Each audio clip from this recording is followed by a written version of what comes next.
Well, hello, Stampers. It's the Pampered Stamper, and I am just going to go here for a minute. It is actually a minute early, but I was so sick and tired of that pink thing that says going live shortly. So I thought, you know what? I'm just going to jump right in, and you get to see me right away, and you don't have to look at those roses. Maybe I'm going to have to switch that up. Yeah, it's amazing how those little things can mean something to you. So I have a little confession to make. I was getting ready for my video, and I did not take sage advice that I was given by Gerard and by Janice.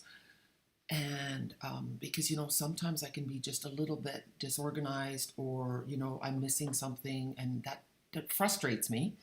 But that's the way it is. And Gerard said to me, he says, you're busy right till the last minute. And then you think, oh, it's time to do my live. He said, and then you're scrambling.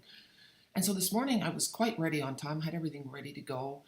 And then I thought, oh my goodness, I want to show them a different stamp set. So quickly I went to stamp some things out because I wanted to cut it all out with the die cutting machine, because I don't really like doing that on my desk, and then the camera has to be set higher and blah, blah, blah. And so then I was in my old familiar predicament. So then I sat down and I got everything ready and typed up everything for YouTube and Facebook. And then I still had like 2 minutes, and I was like giddy with delight because I was able to cut out a whisk and a flipper with some old galvanized metal paper that I had. I'm sure we have all kinds of different silver paper right now, which would be perfect, but mine isn't in yet. So I had this sitting on my shelf, and I will show you at the end of the video this really cool stamp set that goes with what we're doing. So now that I've stopped rambling, let's introduce you to the card this week. So here we are. We're using the Measure of Love stamp set, and this is the card that we're going to be making. Now, I saw this card by Tina Zink, and I loved it. And I just thought, you know what, I can't improve on that. I just love it so much. Tina's card had the weigh scale sitting in the middle of the words, and I absolutely love words. So that it just makes me happy. And I think one of the reasons, just a sec, you know what, I need to turn on I forgot to look at my laptop to see if things are going well. Let's have a look, see. Oh no, I'm in the wrong spot. Just give me a second. I've learned to take the time to do this. I have an echo on my end, but I'm hoping you guys don't. Let's have a look. I want to be able to see what's going on. Let me just have a look. Now, oh yeah, it's going. Awesome. All right, I see you guys. I see words. Yay, things are good. Thank you, thank you. Okay, wonderful. I don't take anything for granted anymore. Let me know. I'm checking the comments. Let me know if you guys are hearing an echo. I'm praying that that's not the case. And yeah, okay, good. So anyway, I used Tina's cards, and I love the words, you more than measure up. We are obsessed in our culture, especially with social media, and we see pictures, and some people spend so much time editing pictures. Do you know that you can take 15 pounds off your picture if you want? You can do all kinds of things. You can make your face perfect. You can make your teeth white. You can present a whole different you on social media than the real you. And while that can be tempting, my theory is always that someday these people are going to meet you in real life, and they're going to go, oh my word, that's you. So it's better just to be who you are and accept who you are and be the best person that you can be. And you more than measure up. You're okay. You've got this. Like the things that we get obsessed about, as soon as bad things happen, serious stuff happens, like illness, um, you know, disasters in the world, then whether you're too skinny or too fat, or you don't like your abs or your butt or your face or your double chin or your nose, all those things don't matter at all.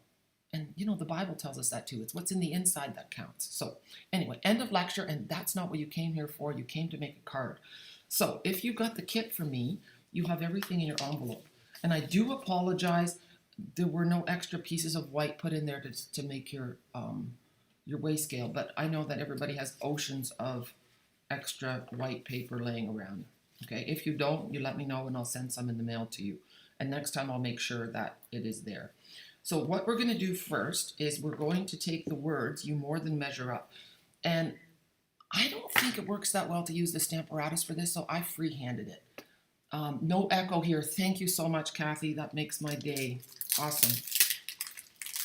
All right, so I have the words, and you lay them down because you can see how floppy photopolymer is, right? So you want to just lay it flat on your table and then put it on your block. And then guess what I'm doing today? I have a brand new memento, and it's still in the wrap. Now, I don't know about you guys, but sometimes I hold on to things for too long. I'm too cheap. And then when you finally get a new one, you go, oh my word, this is so nice. So I have this new one sitting here. The other one is 2 years old, and I thought, you know what? I'm going to see what a new memento feels like. Why should I save this for somebody else? So there you go. I bought it for a reason. So do make sure with your memento that when you put it away, store it upside down. And I like to write the date on the back of it. Let me see. And I'll just write down August 2021. Then I know when I opened it, and then I can feel better when it gets old and I can throw it out. So we're going to lay our paper here. Now I'm probably going to warn you, I'm going to stand up to stamp this a little bit because I want to get it right. So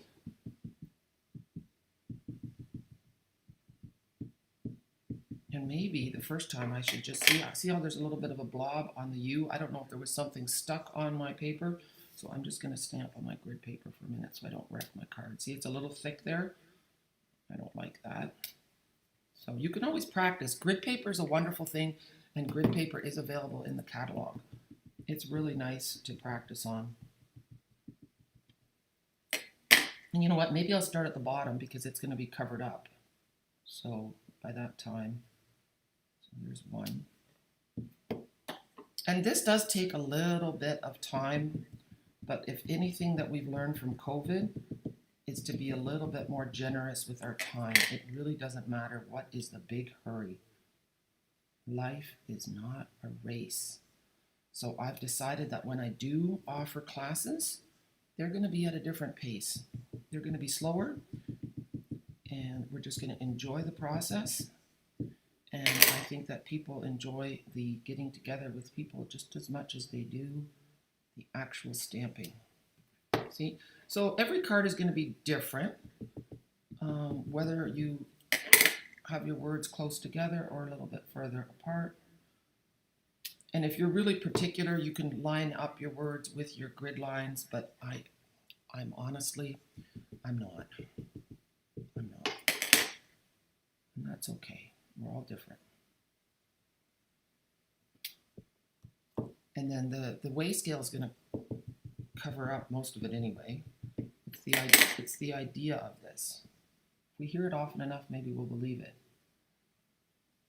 There. Not bad, eh? Good morning, Linda. Hello, Roz. I'm glad you caught me live. Oh, did I tell you? Really funny story. So on YouTube, once you get a certain number of hours of people watching you in a month, and you have a certain number of people subscribing, then you get ads. And I didn't have ads yet, so I was feeling a little bit like a bit of a failure. I have ads. I have ads. I'm so excited. And I'm wondering now if I should do one more. No, I think it's good. What I'm going to do is I'm going to wait, and we're going to stamp the bowl of cherries, and we're going to stamp the weigh scale, and then we'll see where we put it. But you can adjust your weigh scale so that it's the right spot for your